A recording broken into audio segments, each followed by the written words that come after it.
Meus amigos, que a paz de Jesus permaneça em nossos corações. Então, hoje nós vamos estudar um texto muito semelhante, tanto em Mateus como em Lucas, que fala dos cegos que foram tidos entre os homens por sábios e prudentes, esclarecidos que os homens consideraram como obscuros. Essa passagem, bem surpreendente, ela está em Mateus no capítulo 11, nos versículos de 25 a 27, e em Lucas no capítulo 10, nos versículos de 21 a 22. Muito bem. Lendo a passagem de Lucas e já lendo com uma devida tradução, nós temos o seguinte: nesta mesma hora, ou por esta hora, nesta ocasião, Jesus se alegrou no Espírito e disse: Te louvo, meu Pai, Senhor do céu e da terra, por haveres ocultado essas coisas aos sábios intelectuais e por teres revelado aos pequeninos. Graças, Pai, porque assim se torna bom para ti, ou melhor, graças, Pai, porque isso é do teu agrado. Todas as coisas me foram transmitidas por meu Pai, e ninguém tem a gnose do Pai, senão o Filho. E ninguém tem a gnose do Pai, senão o Filho. E ninguém tem a gnose do Filho, senão o Pai. E aquele a quem o Filho queira revelar. A passagem, ela é assim um pouco aparentemente pesada, porque Jesus está se referindo de forma ao contrário das palavras. No exato momento em que ele está se referindo aos sábios intelectuais, ao mesmo tempo ele está dizendo que eles não são sábios intelectuais. E ele começa a falar de quem então recebe a mensagem divina que ele, como o Messias, veio nos trazer. Vamos por partes, vamos devagar. Vamos colocar essa passagem dentro do cenário histórico. Jesus tinha feito algumas pregações e ensinado os seus apóstolos e discípulos a mensagem do Evangelho. E como essa mensagem tinha de ir para o mundo afora, porque ele veio trazer aqui na Terra o estatuto cósmico, o estatuto divino, ele passa as primeiras informações para os apóstolos e discípulos, chamados 72 emissários, e pede para eles irem por Israel pregando. Depois, os apóstolos voltariam, e os discípulos também, né?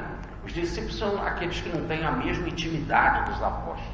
Daí, dos 12, soma-se mais alguns, e nós temos um total de 72.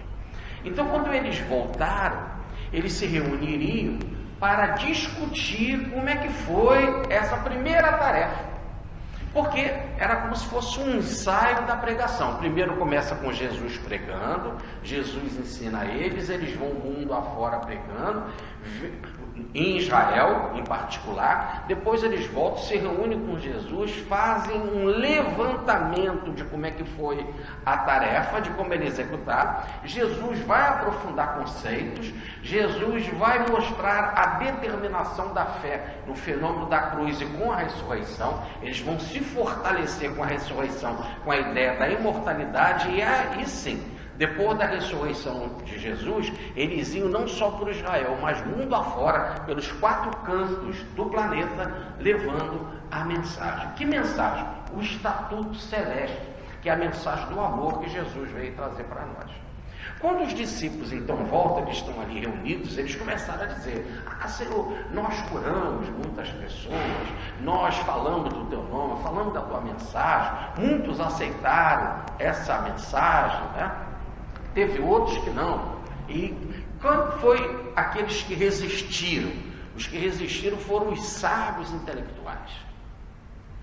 E outros aceitaram, principalmente os simples, os doentes, os sofredores, né? As pessoas mais do povo. Para esses foi mais fácil a aceitação da mensagem. Agora, Jesus então, diz a passagem, se exulta, ou melhor, se alegra no Espírito. E depois que ele foi tomado por essa alegria, por essa exaltação de felicidade, em saber que a mensagem foi então fincada, que corações simples aceitaram a mensagem, ele então, tomado de alegria, ele eleva a voz e diz: bem-aventurado meu Pai, porque isso apraz a ti, ou melhor, porque isso é do teu agrado, porque essa é a tua vontade, porque essa é a tua lei, isso pertence à lei divina, que os sábios intelectuais não compreendam a mensagem, e que os pequeninos, os infantes, os iniciantes, os simples, absorvem a mensagem. E ele explica como que acontece isso, por que eles conseguem receber a mensagem. Ele diz assim: porque não tem ninguém que conheça o Pai senão o Filho, e não tem ninguém que conheça o Filho senão o Pai, e a quem o Filho quer revelar. Mais ainda, uma frase especial que eu quero ler assim com bastante cuidado, que diz assim: graças, pois, porque assim é do seu agrado, todas as coisas me foram transmitidas, meu Pai. Tudo foi me transmitido pelo Pai. E ninguém tem a gnose do Pai senão o Filho. E ninguém conhece o Filho senão o Pai. E aquele a quem o Filho queira revelar. Senão o Pai. E aquele a quem o Filho queira revelar. É aparentemente fácil essa passagem. Mas depois que a gente trabalha as palavrinhas, as coisas ficam mais fáceis. Vamos botar assim ordem na casa. Primeiro, Jesus é o enviado de Deus. Muito bem. Ele traz uma mensagem divina, que é o estatuto divino. Ele veio trazer para nós as leis cósmicas, que se resumem essas leis na palavra amor. Amar a Deus sobre todas as coisas e o próximo a ti mesmo. É a síntese de tudo. Ele veio trazer estatuto para nós. E ele diz, então, que tudo aquilo que foi transmitido a ele, foi transmitido pelo Pai. Há uma outra passagem que ele diz assim: tudo aquilo que eu ouvi do meu Pai, ou melhor, que me foi transmitido, como está na lição de hoje, eu trago para vocês. E o que foi transmitido? As leis divinas do amor. Muito bem. Para ele implantar isso aqui na Terra, ele precisava de colaboradores. E aí vieram esses discípulos, esses emissários, seriam esses colaboradores iniciais. Esses colaboradores iam no mundo afora levando o quê? Esse próprio estatuto que Jesus veio nos trazer, que é a mensagem do amor. Agora eles iriam transmitir, e cabiam às pessoas, ao receber essa mensagem, acatar ela. Acatando a mensagem, passariam a ser considerados filhos de Deus, ou melhor, cidadãos divinos. Porque quando você cumpre a Constituição de um país, por exemplo, você cumpre a Constituição nossa, você é um cidadão. Você é um cidadão brasileiro, né? Cumpre os estatutos ou a nossa Constituição. Quando você cumpre a Constituição Celeste, você é um estatuto, você é um cidadão do cosmos, um cidadão celeste, um cidadão divino. Por isso que se fala, um filho de Deus. Você é um legítimo seguidor da Constituição cósmica, da Constituição divina. Então você passa a ser chamado de filho de Deus, porque no exato momento em que você não cumpre as regras do Brasil, aqui da nossa Constituição, você não pode chamar de um brasileiro digno. Você é um malfeitor, podemos dizer assim, né? Você não cumpre as regras, então você não é um brasileiro legítimo. Quando você também não cumpre o estatuto cósmico, o estatuto divino, você não pode dizer que você é um cidadão celeste, um cidadão divino. Você não pode se dizer, eu sou um filho de Deus. Como você pode dizer que você é um filho de Deus se você não cumpre as leis divinas? Você é até, por nascimento, um filho de Deus. Como também aquele que nasce aqui no Brasil e não cumpre a Constituição, é pelo nascimento um brasileiro, mas não age como um cidadão brasileiro. Quando você também, como todos, somos filhos de Deus e não cumprimos a vontade divina, o estatuto divino, ora, só fomos criados por Deus, mas somos um desobedientes. Não podemos dizer que somos cidadãos divinos. Não podemos dizer que agimos como filhos de Deus. O Pai tem uma mensagem que a gente não cumpre. Nós somos filhos rebeldes. Para sermos filhos aderentes à vontade divina, nós temos que cumprir esse estatuto. Daí disse Jesus, serão meus discípulos, meus seguidores, aqueles que fizerem o que eu vos mando. E o que ele manda é praticar esse estatuto, essa mensagem do amor. Muito bem. Então, agora, os discípulos iam mundo afora pregando, como Jesus veio aqui e pregou. E o que faz com que a pessoa aceite essa mensagem? O que ela precisa ter dentro dela para ser receptiva a essa mensagem? Então o texto fala assim, todas as coisas me foram transmitidas pelo meu Pai, e ninguém tem a gnose do Filho senão o Pai. E ninguém tem a gnose do Pai, senão o Filho. E aquele a quem o Filho queira revelar. Então vamos lá. Ele está dizendo que o Filho conhece o Pai. O Pai conhece o Filho. E também há uma extensão.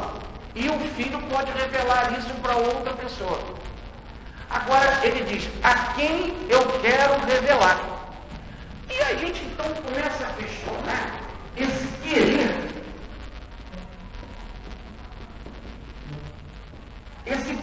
do Filho, a quem o Filho queira revelar, a gente pergunta, como é que acontece essa escolha? Para ele querer revelar para essa pessoa esse determinado conhecimento. Então vamos lá, ninguém conhece o Pai senão o Filho. Ninguém conhece o Filho senão o Pai. E aquele a quem o Filho queira revelar. Por que o Filho resolve revelar para um e resolve não revelar para outro? Tem que ter um critério. E ele diz que é do agrado de Deus. É agrado. Agrado de Deus é da vontade divina. Ou melhor, é lei, se é da vontade divina. É lei divina. Aquilo que a lei acha que é boa, quando essa revelação não chegue aos sábios intelectuais. O texto pode sempre falar assim, em sábios e inteligentes. No caso do hebraico, meio dia de fica até complicado a gente falar. A mensagem divina não pode ser levada para os sábios e inteligentes, como se o inteligente não fosse sábio. Por isso que é uma dia. Ele está falando dos sábios inteligentes. Já nós vamos trabalhar melhor isso. Mas vamos lá. É do agrado de Deus que essa mensagem não seja entregue aos sábios inteligentes, e sim aos pequenos,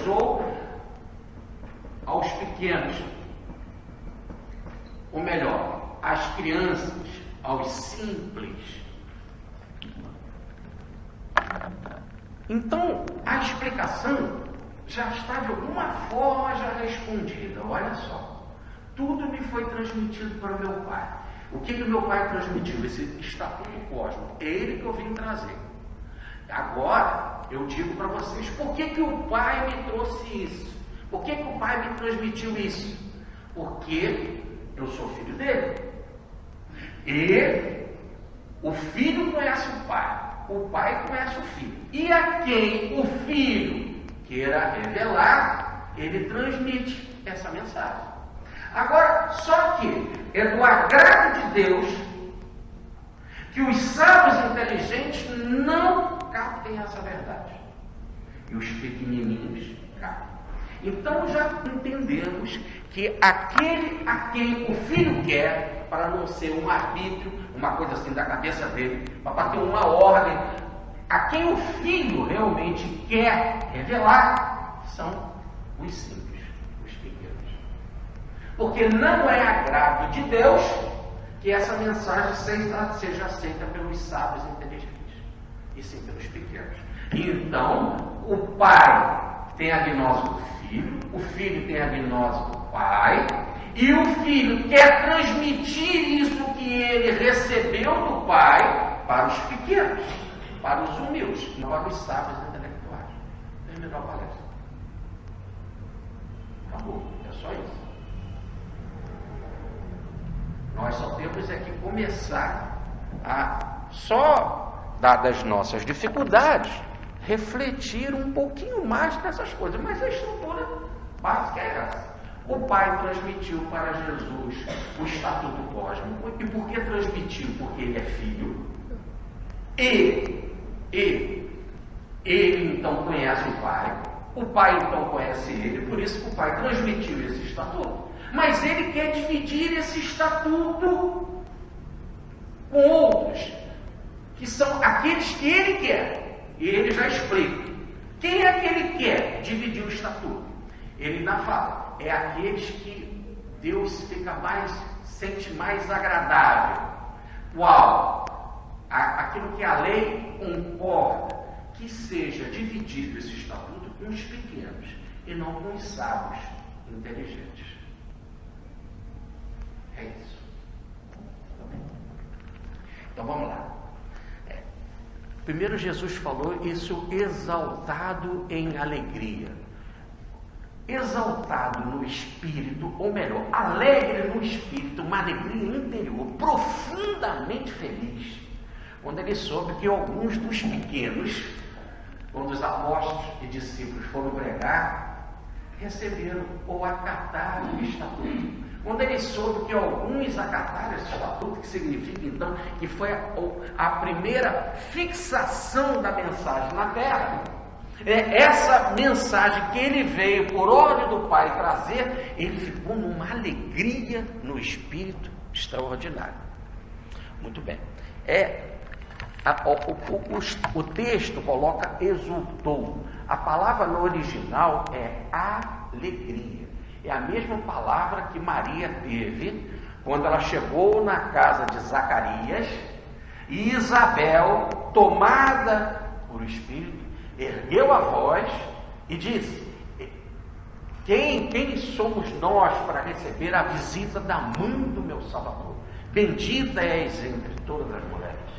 E aí Maria, vendo que a revelação que Isabel estava fazendo mediunicamente, tanto que ela alterou a voz, Isabel, a mãe de João Batista, que é a revelação que Isabel estava tendo lá na Judéia, foi a mesma que ela teve na Galileia, quando o anjo apareceu para ela e disse que ela seria a mãe do Messias. E Isabel estava, pela sua mediunidade, confirmando que o anjo tinha falado para ela. Ela foi tomada de alegria. Então ela fez uma oração: minha alma se alegra no Senhor, e a minha alma engrandece o Senhor, e o meu espírito se alegra em Deus, meu Salvador. Isso está na Magnífica, na passagem lá de Lucas, no capítulo 1, versículo 46. Então ela foi tomada de uma alegria no Espírito. Aqui também é a mesma coisa. Jesus foi tomado nessa alegria no Espírito. Agora, diante da realização, da fixação da mensagem pelos simples. Só que algumas traduções, além de botar exultou no lugar de alegria, o que não está assim tão mal, né? Mas, porque o exultar não deixa de ser uma forma de alegria, mas algumas colocam assim, exultou no Espírito, ou melhor, se alegrou no Espírito, e aí eles continuam, no Espírito Santo. Olha, os melhores códices, os melhores papiros, os textos mais antigos do Evangelho não usam essa palavra santo. Porque até se as pessoas querem que ele exultou no Espírito Santo, e como Deus, como o Espírito Santo, sendo um dos aspectos da Trindade Divina, como se fosse fora de Jesus, não bate. Porque esse exultar foi no próprio Espírito, foi nele mesmo. Quem sentiu a alegria foi Jesus. Entendeu? Quer dizer, é o próprio Espírito, nós mesmo, como Espírito, que ficamos alegres. E no caso foi ele mesmo, como Espírito, que ficou alegre. Só que algumas traduções querem botar como santo, o que não está errado. Porque o Espírito, no caso do Cristo, está em Lucas, no capítulo 1, versículo 35, na revelação que o próprio anjo disse para Maria, que ela ficaria grávida de um Espírito Santo. Então Jesus era um Espírito Santo, quer dizer, um Espírito elevado, está em Lucas capítulo 1, versículo 35. Então nada impede, até se quiser colocar a palavra santo, só que não está essa palavra nos melhores papiros, nos mais antigos, apenas que ele ficou alegre no Espírito, ficou numa profunda alegria. E por quê? Ele então, ao ficar profundamente alegre, ele fez um louvor a Deus. Qual foi o louvor? Começa assim, o louvor, te louvando, meu Pai, Senhor do céu e da terra, por haveres ocultado essa mensagem dos sábios inteligentes e revelado aos pequenininhos. Muito bem, então ele louva o Pai, por isso que é do agrado do Pai, ele louva o Pai. Isso que é o agrado do Pai, revelar a mensagem para os pequenos, para os humildes, e não para os sábios inteligentes. E ele louva isso no Espírito, tomado de alegria. Muito bem. Agora, e ele diz, te louvo, meu Pai, Criador do céu e da terra. Vamos ver se está aqui a palavra Criador mesmo. Te louvo, meu Pai, Senhor do céu e da terra. Vamos explicar isso daqui. Hoje, se a gente usa uma expressão como essa, a Terra passa a ser o nosso planeta, e o céu, a gente poderia imaginar como uma abóbada celeste, ou o céu no sentido espiritual, no sentido que se coloca no céu espiritual, como as religiões falam, lugar do paraíso. Então, é como se ele fosse o Senhor daqui da terra e do paraíso. Mas ele não é só o Senhor daqui da terra. Ele também é o Senhor de Marte, de Júpiter. Né? Aí nós teríamos que, obrigatoriamente, pensar hoje na seguinte expressão: o Senhor do mundo da matéria, que é a terra, e do céu no sentido espiritual. Olha, mas ele também é o Senhor das zonas trevosas. Porque tudo está em Deus, nada pode sair de Deus. Diz Paulo de Tarso no Areópagos em Atenas, que nós estamos em Deus e nos movemos em Deus. Até uma passagem no Salmo de Davi, no capítulo 138, versículo 8, que se ele descesse, subisse ao mais alto do céu, lá ele encontraria Deus. Se ele descesse ao mais baixo do inferno, lá ele também encontraria Deus. Então Deus é o Senhor de tudo. Então o que se quer dizer essa ideia de céu e terra? Nós temos que ir lá para a época de Jesus. Para a época de Jesus só existiam duas coisas. A terra não era redonda, Não se tinha essa concepção que nós temos hoje de planeta. Esqueça um planeta. A Terra era um plano que ia sem terminar, para a esquerda, para a direita, para trás e para frente, norte, sul, leste e oeste. Assim era a Terra. E qual é a outra coisa que tinha? Olhando para fora da Terra, se tinha o céu. O céu era a abóbada celeste, ou o que se chama o firmamento, ou o zimbório. Eram as duas coisas. Aí você fala assim, mas as estrelas? As estrelas eram enfeites do céu. Essa era a concepção lá no Gênesis, Moisés, no capítulo 1 e no capítulo 2. As estrelas eram os enfeitinhos, eram as luminárias do céu. O Senhor botou mais outros enfeites. Ele fez no quarto dia. Ele fez, segundo a Bíblia, estou dizendo que é certo, segundo a Bíblia, fez no quarto dia, ele fez o sol, as estrelas e a lua. E botou como enfeite do céu. A lua para cuidar, o sol para cuidar do dia, a lua para cuidar da noite, tá certo? E as estrelas como enfeite nos céus. Eles não tinham a ideia, como nós temos hoje, de que a estrela é algo assim como o sol. O maior até, dependendo do sol, é de quinta grandeza. Então, para a concepção judaica daquela época, o todo, se quiséssemos falar em todo, no todo, a terra era o único local de habitação. E em cima, nós tínhamos o firmamento. Então, quando se falava em todo, é céu e terra. Ficou clara essa concepção? Então, quando Jesus exulta em espírito e fala assim, eu te louvo, Senhor do céu e da terra. Quer dizer, eu te louvo, Senhor, que cuida de tudo, que é o protetor de tudo, que é o Senhor, hoje nós falaremos, que é o Senhor do universo, de tudo que existe, de toda a criação, espiritual, material, de tudo. Tu és o Senhor absoluto. O livro dos Espíritos fala em causa prima, ou em causa primeira, ou na superinteligência que cuida de tudo. É a causa primeira porque criou tudo o que existe. E a suprema inteligência porque dirige tudo. Ela é a inteligência que dirige tudo e que criou tudo. Então eu te louvo, meu Pai. E você, então, que dirige tudo, que é o Senhor do absoluto, você tem um estatuto que se resume na palavra amor. E esse estatuto você me transmitiu. E você me transmitiu porque eu sou teu filho. E eu então recebi esse estatuto que eu sou teu filho e te conheço. E você é meu pai e me conhece. Quer dizer, você me conhece e sabe que eu verdadeiramente tenho condição de ter esse estatuto. E eu tenho, porque eu te conheço verdadeiramente, porque eu te sigo, eu tenho esse estatuto. E vim aqui trazer esse estatuto aqui na terra. E quero entregar aqui na terra para aqueles que eu quero. E que eu quero? Aí ele indaga para Deus. O que agrada a Deus? O que é agradável a Deus? O que é a sua vontade é que esse estatuto seja entregue aos pequenininhos, não aos sábios inteligentes.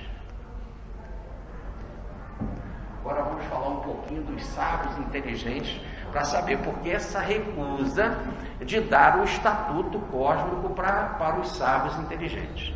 Vamos lá. Leia que sábio inteligente são aqueles que confiam só na sua inteligência como fonte de saber. O sábio inteligente é aquele que tem apenas na sua inteligência ou na sua razão a única fonte de saber. Então ele é cheio de si. Ele é cheio de si. E ele acha que ele sabe por ele mesmo e pronto. Logo ele é um arrogante. Ele acha que ele sabe tudo e que a palavra final é dele. Lê sábio inteligente com os arrogantes. O sujeito, ele é metido intelectualmente. Ele acha, porque ele conhece algumas ciências, que ele sabe tudo, que ele é o tal, que a palavra final é dele. Ele é arrogante. Diz Paulo de Tarso, na sua primeira carta aos Coríntios, no capítulo 8, versículo 1, que ele tem a ciência que incha, mas falta o amor que satisfaz. Ele é inchado, Jesus fala do fermento. O fermento é aquela substância que a gente bota pouquinho na massa e que leveda a massa, né? Mas no fundo é só algo falso, né? Que a massa fica inchada por causa do fermento. Assim também tem gente que é inchado porque tem esse pouquinho de conhecimento, essa intelectualidade. Imagina, eles se achavam intelectuais naquela época e achava que o todo era o céu e a terra, e achava que a terra não era redonda, que a terra era plana, que não terminava. Hoje nós sabemos que é uma gotinha de nada dentro da nossa galáxia. E eles são tão arrogantes. Achavam que sabiam sobre as leis, decoravam as leis espirituais de cabeça, decoravam os 613 mandamentos, né? Sabiam os textos escriturísticos de cor e achavam que por isso sabiam tudo da lei divina. Então, eles não sabiam nem sobre o amor, ainda não tinha sido revelado, que só vem surgir com Jesus.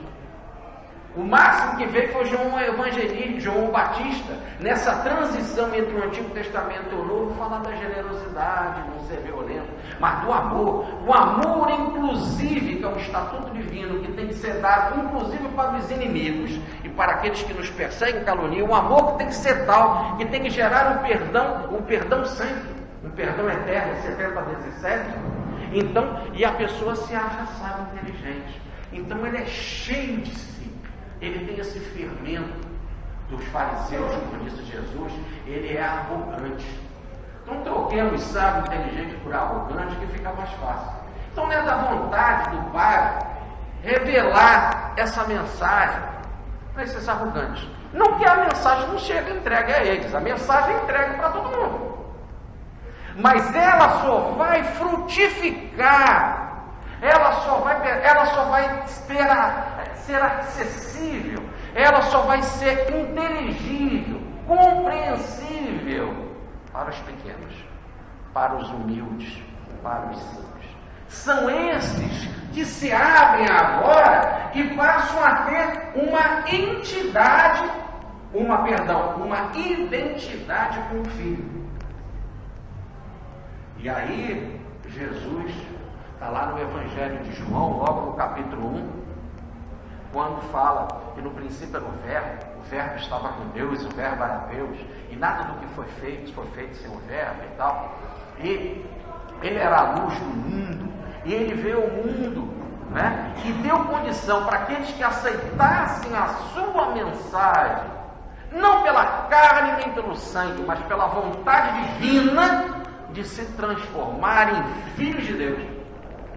Ora, essa é a identidade do pequeno. No exato momento em que a mensagem foi dada ao filho, o filho trouxe para cá, esses pequenos ou os humildes que aceitam a mensagem, de tanto aceitar a mensagem, eles vão se identificar com Cristo. Logo vão passar a ser filhos de Deus também, cidadãos desse estatuto. Agora a gente entende Paulo na carta aos Gálatas, no capítulo 2, versículo 20, quando diz: não sou eu mais que vivo, é Cristo que vive em mim. Para mim viver é Cristo. Aí não está dizendo que agora Paulo tem uma identidade com Cristo. E se Paulo tem uma identidade com Cristo, ele agora é um com Cristo, já não sou eu mais, é o Cristo que vive em mim. Logo, ele deixa de ser só o pequeno e se eleva, mas com humildade, ao ponto de se identificar com Cristo. E ser um com Cristo é ser filho também. Por isso a mensagem de João, ele ao ditar a sua mensagem, ele deu condição para que a gente se transformasse em filho de Deus. Volto a explicar isso. Isso não quer dizer que nós não somos filhos de Deus. Mas tem aquele brasileiro ingrato, volta a essa imagem que eu acho, o brasileiro ingrato que não ama a pátria, que não cuida das coisas do Brasil, que não segue os princípios do Brasil. Esse tem que, inclusive, ser preso, esse é condenado.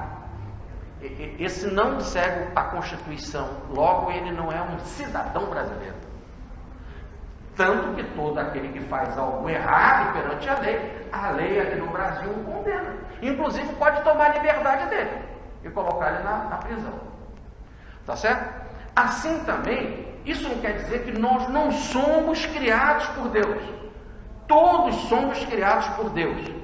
Mas quando se é rebelde, quando se é soberbo, quando se é sábio, inteligente, que se acha que é o tal, e acha que ele que tem um estatuto, que ele deve fazer o que ele quer, e não o que a lei divina quer, e que ele acha então que ele não deve ser amor, que ele acha que ele é melhor que os outros, que ele acha que o resto é gentil, é gentalha, e que ele que é o protegido, ele que é o único, esse, por ser assim revoltado, ele não vive a Constituição divina. Logo, se ele não vive, ele não é um legítimo filho de Deus. O próprio Jesus fala isso. Tem uma passagem lá no Evangelho de João que diz assim: quem vocês pensam que sois? Filhos de Deus? Não, sois filhos do diabo. Essa palavra diabo quer dizer oposição. Essa palavra diabo, ela quer dizer rebeldia. Sois filhos da rebeldia, sois filhos da oposição a Deus, porque vocês não fazem a vontade de Deus. Agora, o filho de Deus faz a vontade divina. Logo passa a ser divino também, porque filho de alguma coisa, esse alguma coisa tem a qualidade do filho. O filho do amor é o amoroso, o filho da luz é o luminoso, o filho de Deus é um ser que é Deus, ele é divino. Então ele passa a ser divino porque ele, além de ter sido criado em imagem e semelhança de Deus, ele só faz a vontade divina. Agora, então, por isso que foi dado a ele a condição de dizer: sou filho de Deus, sou um vivenciador da mensagem divina. Os arrogantes não querem isso, e nem é da vontade do Pai dar essa mensagem para os arrogantes, e os arrogantes não recebem essa mensagem, e sim aquele que o filho quer. E nós já explicamos que o filho quer para aqueles que são humildes, porque esse é o agrado de Deus. Precisamos ainda explicar mais essa técnica aqui. Como que acontece e por que uns são arrogantes e por que outros são humildes? E por que ele quer, o filho, levar a mensagem aos humildes? É do agrado de Deus que essa mensagem seja dada para os humildes, que passam ou se transformam, ao viver a mensagem, em cidadãos divinos, em filhos de Deus. Tem uma passagem no Evangelho de João, no capítulo 6, versículo 46, que diz o seguinte: não que alguém tenha visto o Pai, salvo aquele que vem de Deus. Este é quem tem visto Deus. Mas, João capítulo 6, versículo 44, aquele que vem a Cristo é o Pai que o traz. João capítulo 6, versículo 44. Aquele que vem a Cristo, ou que segue Cristo, é aquele que o próprio Pai traz para esse seguimento a Cristo.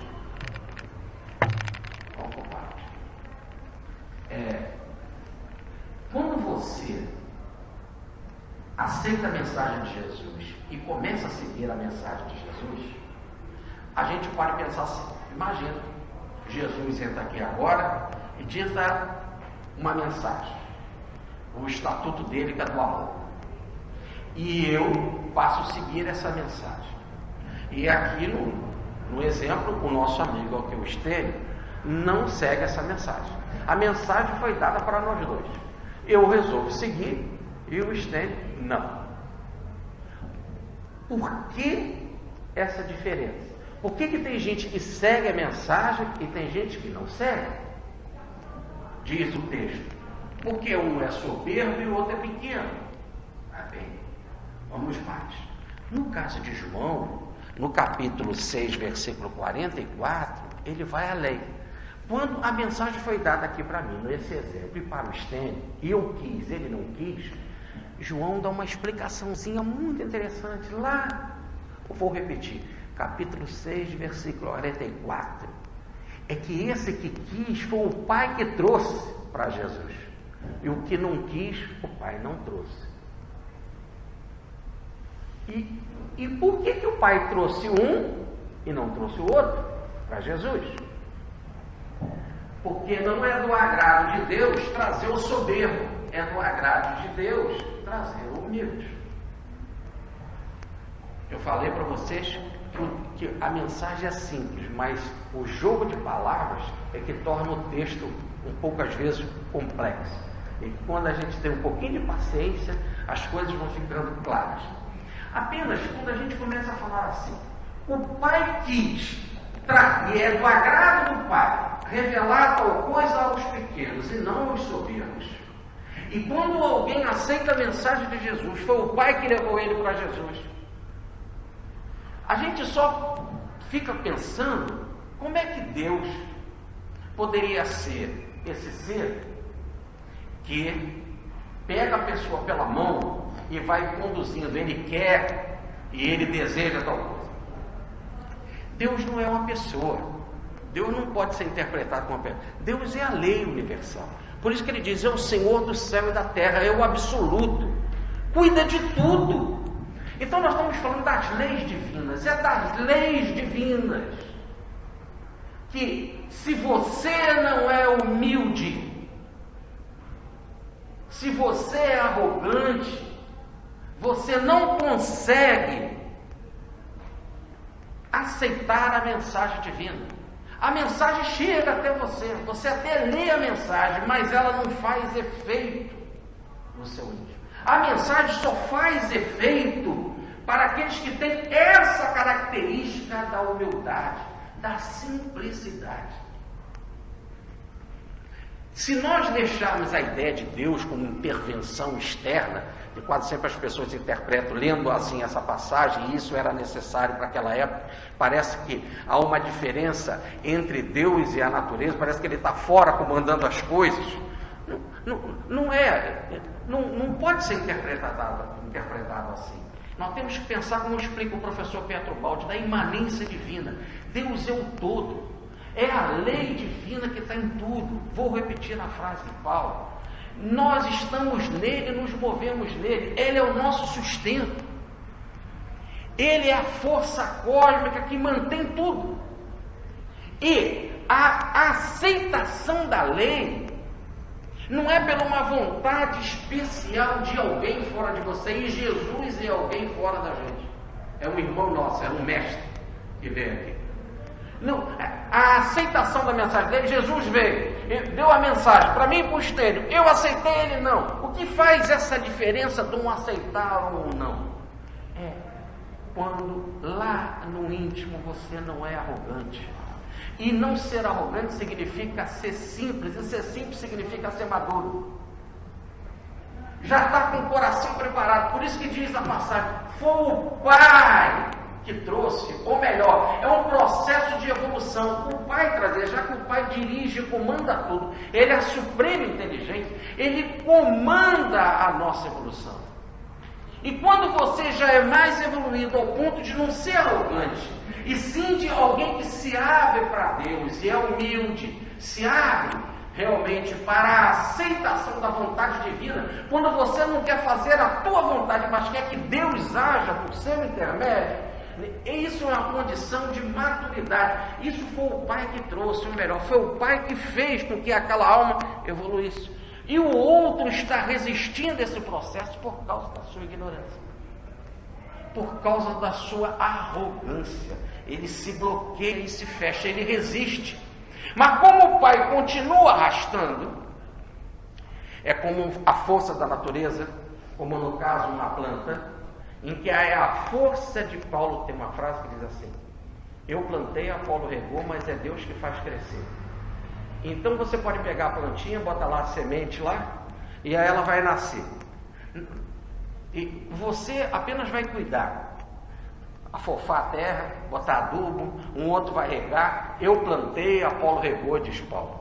Mas é Deus quem faz crescer. Há uma força divina que age interiormente e que faz com que ela desabroche numa rosa bonita e perfumada. Essa é a força interior. Quando essa força interior começa a agir, há a luta. Na China, no terceiro hexagrama do I Ching, eles falam desse movimento do nascimento. Quando a graminha aparece, há uma luta na terra, porque a terra, ela foi molhada, ela foi adubada, ela foi arada, a sementinha está lá, mas ela está no escuro, ela está presa. Aí ela começa um esforço interior de se abrir, até que ela recebe o beijo do sol quando vem a primeira graminha. Pronto, surgiu. Esse é o movimento da vida. Até mesmo para você gerar essa pequenez, essa alma preparada em simplicidade, você tem que gerar essa luta. Só que tem gente que não quer. Tem gente que resiste a esse processo.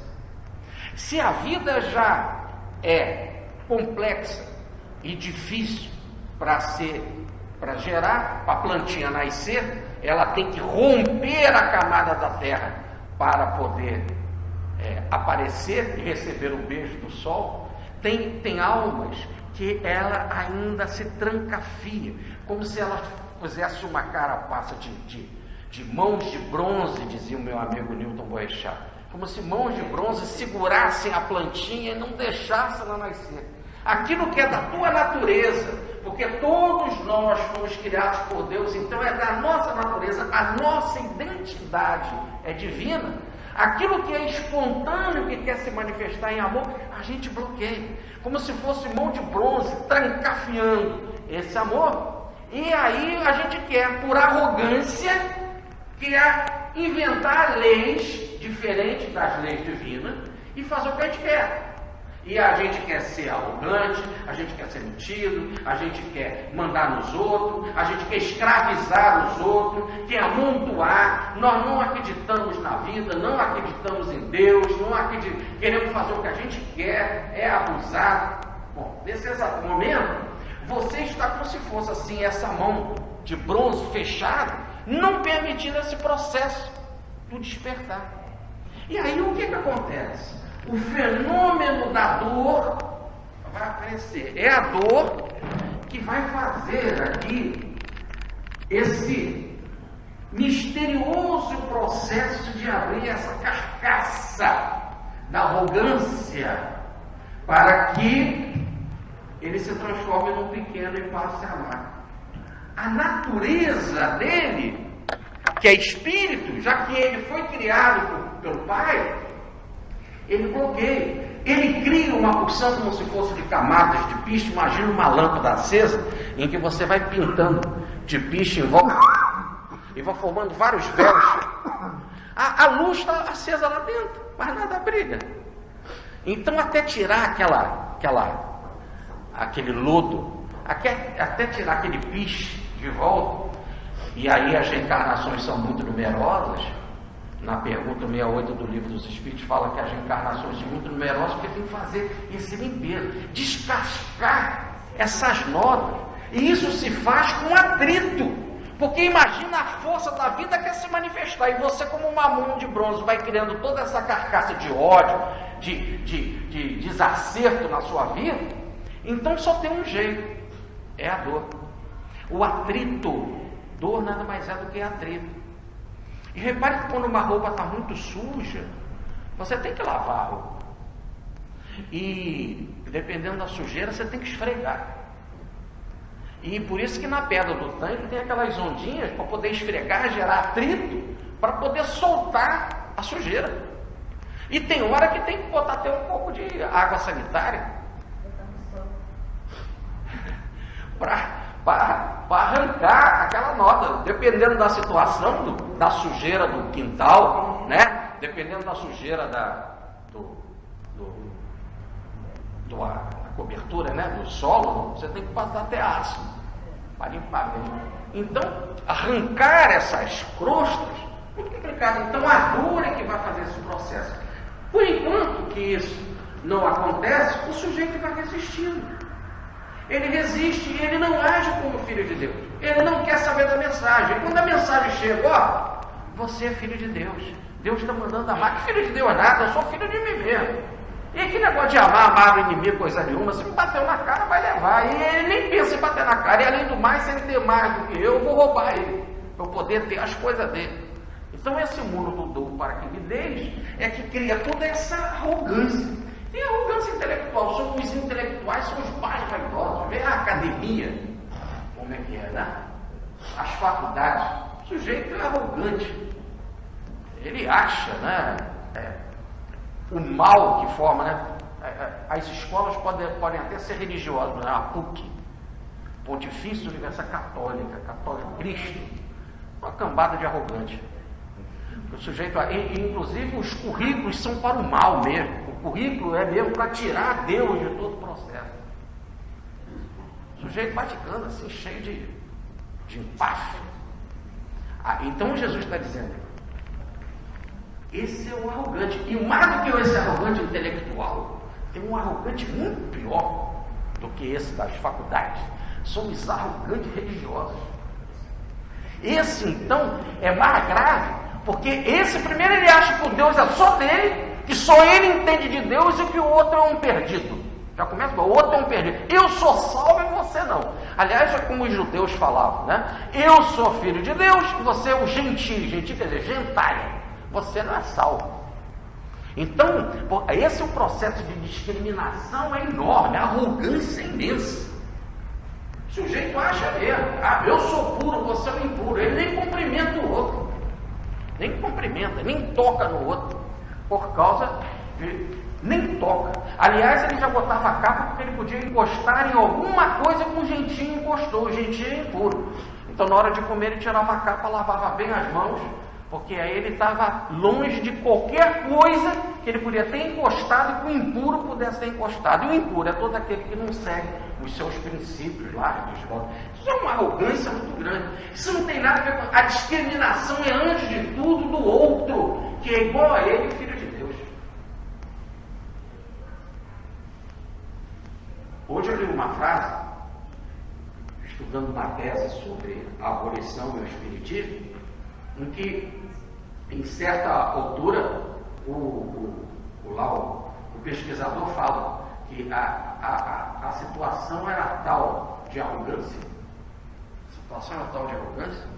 que o sujeito ele fez assim, tinha uma escrava, e essa escrava está muito doente, e como então ele acreditava em Deus, e sabia que a escravidão era um erro, ele então deu uma alforria para ela, já que ela ia morrer, era uma forma dele dizer, tá vendo, eu libertei ela, depois Deus vai ficar assim com ele, numa boa. Mas ele só fez isso porque ela estava para morrer. Quando ele deu a alforria para ela, deu um treco nela que ela melhorou. Aí ele foi, melhorou, tirou outra vez a alforria e botou ela para a escrava também. Então repare que o sujeito ele brinca com Deus, essa arrogância chega ao ponto dele dar, tirar, e ele decidiu o que é certo, e depois ainda querer comprar Deus. Na hora da morte dela, eu dou um jeitinho, libero ela, depois eu falo para Deus, mas eu dei a alforria para ela. Deu quando ela estava para morrer, depois quando ela melhorou, eu tomei outra vez. Essa arrogância é que não bate. E aí como é que acontece? Da pessoa se abrir, é o processo da dor. Agora, quando o sujeito é pequeno, é humilde. E por que ele é humilde? Porque de tal forma a força divina já trabalhou nele, em que ele se abriu. Mas quando a gente vai estudar a nossa história planetária, quanto mais nós recuamos, mais bruto é o homem. E mais ainda, nós só nos encontramos num ambiente assim bruto, diz o Livro dos Espíritos na pergunta 122, por causa do nosso pecado e por causa da nossa queda. E pecado e queda é fruto da arrogância. Quando se lê o capítulo 12 do Apocalipse, que fala da queda de Lúcifer, ele caiu porque ele era arrogante, porque queria ser mais do que Deus, e dizer assim, eu não quero cumprir a tua lei, eu tenho a minha lei é que vale. Então, o objetivo da queda foi essa arrogância. E o sujeito, então, por ser arrogante, diz a passagem do Gênesis: agora ganharás uma túnica de pele e será jogado por terra. Ou melhor, vai entrar num corpo físico e vai ter que reencarnar. Pergunta 67 do Livro dos Espíritos: qual a finalidade da encarnação? É a expiação. E pergunta 68: por que você expia? Até quando expia? Até que se ache limpo de toda essa impureza, essa crosta que você criou. E pergunta a Kardec: se demora muito? Pergunta 69: sim, as reencarnações são muito numerosas. Então, quando você caiu porque era arrogante. Então não havia essa diferença entre sábios, inteligentes e pequenos. Todo mundo era sábio, inteligente, todo mundo era arrogante. Esse foi o motivo da nossa queda. Quando nós caímos aqui, então é que começamos a enfrentar o processo dessa luta. Como diz lá o Gênesis Moisés: agora tu vai comer o pão com o suor do teu rosto. A gravidez vai ser dolorosa para ti. Tu vai rastejar comendo pó da terra. Nesse processo então de dor, que envolve os arrogantes, começa o atrito, começa a limpeza. E diz a pergunta 125 e a pergunta 127 que tem uns que vão aceitando por causa da dor e vão encurtando o caminho. Tem outros que fazem muitas curvas e o caminho é mais longo. Depois vocês estudem direitinho, estudem não, desculpa, releiam lá perguntinhas do Livro dos Espíritos, vocês vão ver isso. Então, tem gente que resiste mais a esse processo, por isso que eu estou dando essa imagem da mão de bronze, ela resiste. E eu tenho outro que com o processo da dor, aprendeu. E aí, mais fácil, ficou humilde, mais fácil começou a abrir o coração para Deus. A dor começou a fazer efeito. Ou como diz Humberto de Campos, a dor foi enfermeira da alma. Ou como diz Pedro Baldi, foi a mola proporcionadora do progresso. Ela, te elevou.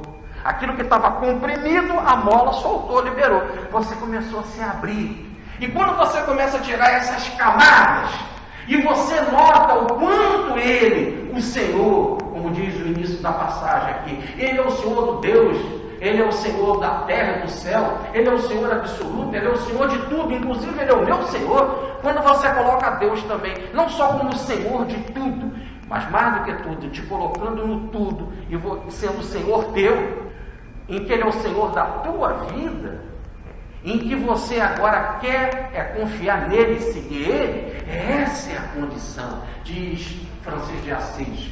Isso é a condição de ser pequeno. O pequeno é aquele que não tem nem a vontade como propriedade sua, diz Francisco de Assis. Peguem essa frase porque ela é 10. O pequeno, o verdadeiro Filho de Deus, é aquele que nem a vontade é propriedade sua. Daí a colocação de Jesus: que não seja feita a minha vontade, mas a tua vontade.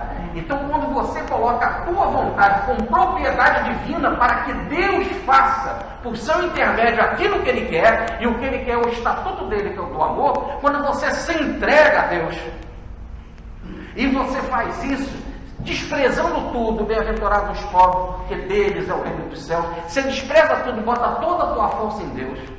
Quando você chora, bem-aventurados que choram por causa de Deus.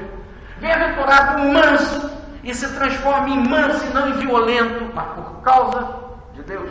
Bem-aventurado aquele que é justo, ou melhor, que quer se ajustar com Deus. Bem-aventurado que é misericordioso, porque quer realmente fazer a misericórdia, que é o amor da vontade divina. Só esse será puro de coração, e o puro de coração verá Deus. E aí você vive a mensagem da paz. Bem-aventurados os pacíficos, eles são chamados filhos de Deus. Agora sim, só o pacífico, aquele que fez toda essa evolução, de abandonar tudo para Deus, de chorar para querer Deus, de querer se ajustar com Deus, de querer ser misericordioso, de querer não ser violento e ser manso, só assim se chega à condição da pureza. E na condição de pureza, você vê a Deus. Pergunta 244 do Livro dos Espíritos. O Espírito Superior ver a Deus. E aí você, no resultado do processo, coloca paz no seu coração. E esses, então, que é da vontade de Deus, são os pacíficos, os mansos, os misericordiosos, os ajustados, os puros, os que anseiam em Deus, os que abandonam tudo porque confiam em Deus, são os 7 itens do Sermão do Monte, são esses os verdadeiros seguidores do Estatuto Divino, são esses que vão se identificar com Cristo, que passam a ser também pela vontade divina, não do sangue da carne, filhos de Deus, como diz João no seu primeiro capítulo. É esses que passam a se identificar com Cristo, ou que dizem como Paulo, já não sou eu mais que vivo, é Cristo que vive em mim, para mim viver é Cristo. E aí passa a ser filho como Jesus. E passa a ser um seguidor do Estatuto Cósmico. E aí há a identidade. É lógico que aí, diz a pergunta 195 do Livro dos Espíritos, há distância em conhecimento universal. Há distância em ciência universal. Em ciência universal, o espírito não deixa de aprender nunca. Mas a moral de se identificar com Deus, de ser um com Deus, de ser um com Cristo, de ser inabalavelmente seguidor do Estatuto Cósmico, que é o amor, esse é o nível moral em que há um limite. Qual é o limite? É viver plenamente a vontade de Deus. Agora, em conhecimento universal, em ciência universal, não. O dia que nós chegarmos a este nível e sermos perfeitamente vivenciadores da lei divina, nós vamos estar afastados do conhecimento do Cristo. Está muito mais adiantado do que a gente. E aí nós temos muito que aprender em ciência universal. Mas a moral, a ética, ela tem um patamar. O patamar é dizer, eu sou um filho de Deus, porque eu sigo o Estatuto de Deus. E quando isso realmente é vivido, e isso não é agrado do Pai, é que esses realmente se transformam em filhos. Por isso que Jesus exultava de alegria, ou melhor, era tomado de alegria no Espírito, por quê? Porque muitos já estavam aceitando a mensagem aqui na Terra. Já estavam começando a aceitar para gradativamente a mensagem começar a fazer efeito e fazendo efeito realizar-se a identidade, ou melhor, voltar-se à condição de filhos de Deus. Agora, então, voltando aqui, só para mais explicações, que negócio é esse de ver Deus, né? Como eu citei aqui a pergunta 244 do Livro dos Espíritos, e citei a frase que vou reler para vocês, que é João, no capítulo 6, versículo 46. Não que alguém tenha visto o Pai, salvo aquele que vem de Deus, esse é que o vê. O sujeito agora, que ele é um com o Pai, e para ser um com o Pai tem que ser um vivenciador do Estatuto Divino. E aí você se eleva ao Pai e vê o Pai, pergunta 244 do Livro dos Espíritos. Ou então, você não veio naquela. E aí, não fazendo aquilo, você continua um com o Pai. Se nós olharmos lá o nosso Antônio Luiz Saião, no livro Elucidações Evangélicas, ele vai dizer que o ser pré-queda, ele era aquele que via Deus e que ele chamava de anjo. O Antônio Luiz Saião coloca, são os anjos, e que viviam no paraíso. Repare no caso bacana do Adão e Eva. Bacana das historinhas, né? Adão e Eva, volta a dizer, uma historinha para poder nos ensinar essa ideia da pré-queda, antes da queda, do mundo de felicidade. Repare que eles, nem existia esse eles, né? E tinha o Adão, mas aí vai complicar demais, vamos fugir um pouco disso. Os seres viviam no paraíso. E como é que era a vida no paraíso? A linguagem de Moisés. À tardinha, Deus vinha falar com eles. Olha só, como é que é a relação no paraíso. O ser foi colocado no paraíso. Muito bem. E à tardinha, essa é a linguagem bíblica, né, poética. Quer dizer, havia um contato com Deus, eles conversavam. Havia uma relação da criatura com o Criador. E o Criador deu para essa criatura a sua lei. E a lei que ele deu era: não come da árvore do conhecimento do bem e do mal. De tudo você pode comer, mas a árvore do conhecimento do bem e do mal não. Porque o dia que você comer dessa árvore, desse fruto dessa árvore, você vai morrer. Né? Olha o nome da própria árvore que era condenada. O que o sujeito não devia de fazer? Comer do bem e do mal. Ele decidir, ele mesmo, comer, se alimentar, viver esse conceito. Você se alimenta, aquilo que você come passa a ser seu, integra o teu organismo, porque é um processo de digestão que se transforma em caloria e passa a te movimentar. É a caloria que te movimenta. Muito bem, se integra a você. Comer é se alimentar. Você não deve alimentar a ideia de bem e de mal. Você decidiu o que é bem e do mal. Isso é arrogância. Você criar leis para você. Existe a lei divina, que é a lei central. Esse é o amor. Essa é a lei. Essa é a lei que você deve comer. Como o amor. Não começa a colocar na tua vida que você que vai decidir, você que é o juiz, você que vai ter o arbítrio de dizer o que é certo, o que é errado, e aí eu que vou seguir. Não. Existe um estatuto divino, que é o amor. Coma disso. Porque o dia que você comer dessa ideia de que você que manda em você, que você é o dono do teu nariz, e que você que estabelece leis, que você acha certo e errado, como também criaram leis, que os judeus eram os salvos, e os outros eram os condenados, porque não eram filhos de Deus. Isso é invenção humana. E isso é arrogância. Isso não tem nada a ver com a vontade divina que manda amar a todos. Sem distinção. Deus não faz distinção de pessoas. Isso é o que diz as Escrituras. E é aí, no caso, o sujeito arrogante. Ele passa até a estabelecer o que é animal puro e o que não é. Isso eu como, isso eu não como porque é impuro. E Jesus deveria aparecer para Pedro e dizer: coma, Pedro. Não, mas eu não vou comer porque isso é impuro. Foi vocês que inventaram, Pedro. Como é que pode, né? Deus que criou tudo? É. Então como é que Deus pode criar alguma coisa impura, Pedro?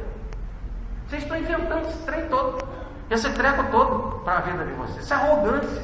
Então toda vez que você cria leis para você, quando já existe um estatuto cósmico, que é o Evangelho, que é o amor, e você acha que começa a estabelecer preconceituosamente que é certo e errado, você vai morrer. Morrer significa reencarnar. Vai deixar daquela condição paradisíaca, de felicidade, de contato com Deus, de ver Deus, de estar em relação com Ele. Esse ver nós não vamos imaginar o olho, nem ver fisicamente. É uma relação de convívio, de identidade, de sintonia com Deus. Com a lei divina, Ele amou, você possa ser amoroso. Aí a identidade está no amor. E então, no exato momento que você é arrogante, você vai morrer. E eles foram arrogantes, ficaram extremamente confusos. E o Senhor apareceu de tardinha para bater papo com Adão. E perguntou: Adão, cadê você? Eu vim bater papo, o que houve? Eu estou aqui atrás da árvore, eu estou escondido aqui. Aí o Senhor falou assim: que besteira que tu fez, que pecado que tu fez, para se esconder de mim. O sujeito começa a ficar com a consciência pesada, ele quer se esconder. Ele não é Deus que se esconde dele. Todo mundo fala assim: mas eu não vejo a Deus, só o Espírito Superior vê a Deus. Aí você fala: por que Deus se esconde de mim? Deus não se esconde de você, Deus vem te visitar. Somos nós que nos escondemos dele. E agora, quando a gente chega e diz: Deus não se mostra para mim, onde que está Deus? Isso é arrogância. É você que está escondido. Você que está com a doença da inconsciência. A inconsciência é uma doença. A ignorância é uma doença. Você que tem a doença da ignorância. Você que criou essas carcaças todas, e todos esses véus, você que está escondido através da árvore da arrogância, do orgulho, da vaidade, das leis que você criou, do bem e do mal. Agora, é o contrário. Então o Senhor diz: cadê você, Adão? Estou aqui escondido. O que você fez, Adão? Foi comer da árvore que eu falei você não comer, Adão. Aí ele, em vez de assumir, e esse é o nosso caso, no exato momento que a gente está no erro, a gente nunca gosta de assumir o erro, e a culpa é sempre do outro. Foi a mulher que tu me deste que me deu esse fruto. Então a culpa é da Eva. Mas no fundo nem a culpa é da Eva, Deus. Se a gente fizer a leitura clara, a mulher que tu me deste é que me deu. Quer dizer, ela que me deu, mas ela só me deu porque você que deu ela para mim. Então você é o culpado. Tem dois culpados por teu erro. Primeiro Deus, depois o outro. São os dois problemas que a gente tem na vida. Por que você tem dificuldade? Por que você tem culpa? Por que você tem dor? Por que você sofre? A gente sempre culpa Deus ou outro. É sempre assim. O sujeito culpa Deus. Por que Deus fez isso comigo? Ou então, porque foi o outro que me deu o tiro, foi o outro que me... Ninguém pode te dar tiro nenhum. Ninguém dá tiro em ninguém. Cada um recebe a bala que tem que receber. Ninguém tem capacidade para bater em ninguém. Ninguém tem capacidade para machucar ninguém. Ninguém tem capacidade de fazer ninguém sofrer. Cada um sofre por si mesmo. As leis são matemáticas, são sábias. Então, nesse exato momento, a gente culpa um ou outro. Aí o Senhor vai falar com a Eva. Eva, como é que foi isso aí? Aí a culpa foi a serpente. Aí a gente já começa a dizer, mas serpente, como a serpente pode fazer? Serpente, os animais. Ou então a culpa é da astúcia. Mas por que você tem essa astúcia? Porque acha que a serpente era o animal mais astuto do campo. Então o problema é de ser mais astuto que os animais. É a astúcia humana, é mais do que todos os animais. Os animais são astutos, eles têm estratégia para conseguir a presa. Né? Eles têm a estatura. Mas a tal serpente, a tal geradora do mal, é uma astúcia que é a astúcia humana. Ela é mais astuta do que todos os astutos do campo dos animais. Nós temos uma malícia muito maior, estratégia de ataque e de mentiras muito maior do que os animais. Aí, nesse exato momento, morreram. Agora fizeram túnica de peles para ele. Foi estabelecido o processo da dor. Qual o processo da dor? Vai comer o pão com o sol do teu rosto, vai gerar o filho com dor, né? Tudo é complicado. E vai nascer nesse mundo difícil. É nesse mundo difícil que é a terra dos arrogantes. Vai falar que você vai nascer. E diz a passagem, foram precipitados por terra. Ganharam uma túnica de peles, um corpo e encarnaram. Agora reparem então que o sujeito chega aqui arrogante.